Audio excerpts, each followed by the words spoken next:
जाप के पूर्व घोषित राज्यव्यापी लोक न्याय मार्च के तहत दरभंगा जिला इकाई की ओर से महिला जिलाध्यक्ष भारती सिंह व नगर महिला अध्यक्ष आसमा खातिक के नेतृत्व में एक पैदल मार्च निकाला गया। पूर्व जिलाध्यक्ष डॉक्टर अब्दुल सलाम खां, पूर्व युवा जिलाध्यक्ष चुनमुन यादव भी इस पैदल मार्च में मौजूद थे। यह पैदल मार्च बीबी पाकर, यूसुफगंज, करमगंज, इमामबाड़ी, अंसारी बाजार, दारूभट्टी चौक, लोहिया चौक, लहरिया सराय टावर, कमर्शियल चौक, जीएनगंज, बेलवागंज, लाइट हाउस, रहमगंज, नाका 6 होते हुए खान चौक पर बिहार के डबल इंजन सरकार के खिलाफ जमकर नारेबाजी कर खत्म किया। मौके पर पूर्व जिलाध्यक्ष डॉक्टर मुन्ना खान ने कहा कि लोक न्याय मार्च निजी स्कूल में बढ़ रही धांधली के खिलाफ पढ़ाई नहीं तो फिर फीस कैसा।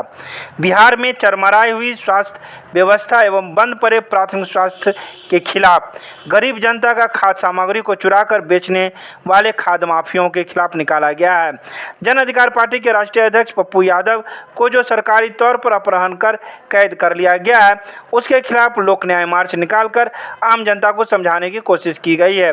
किस तरीके से डबल इंजन की सरकार उसके खिलाफ या उसकी चरमराई हुई व्यवस्था के खिलाफ आवाज़ उठाता है तो उस व्यक्ति को 32 साल पुराने केस में जेल में ठूस दिया जाता है, जो लगातार गरीब जनता के बीच में रहकर सरकार का ही काम कर रही थी। इस पैदल मार्च में सैकड़ों कार्यकर्ता शामिल हुए जो सरकार के खिलाफ नारेबाजी करते दिखे।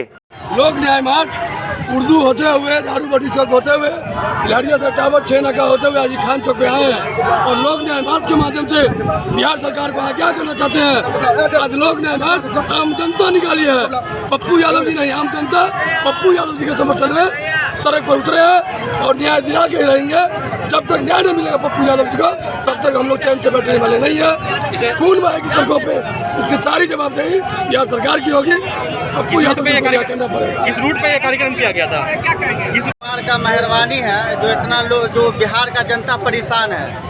मैं तो यही बात, एक ही बात बोलूँगा, पप्पू यादव बिहार का नेता नहीं है, बिहार का बेटा है और उसके साथ अत्याचार कर रहा है तो बिहार का जनता बर्दाश्त नहीं करेगा।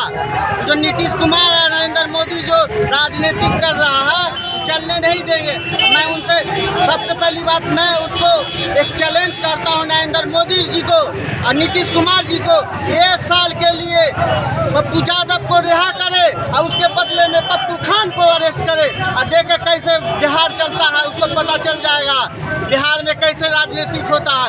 गंदी राजनीतिक नहीं, सुअर कुत्ते वाला जो बिहार के जनता को परेशान करने का काम कर रहा है। देखिए हमारी माँ बहन कितना परेशान है, आज पप्पू यादव नहीं होता अरेस्ट, बिहार की माँ बहन रोड पे नहीं रहती। जो पर्दे की चीज़ है आज उसको रोड पे आना पड़ा। अभी कुछ नहीं हुआ, अभी तो समझिए कोरोना को लेकर के लोग अभी कम निकल रहे हैं। जब तो कोरोना खत्म होने दीजिए, देखिए क्या होता है।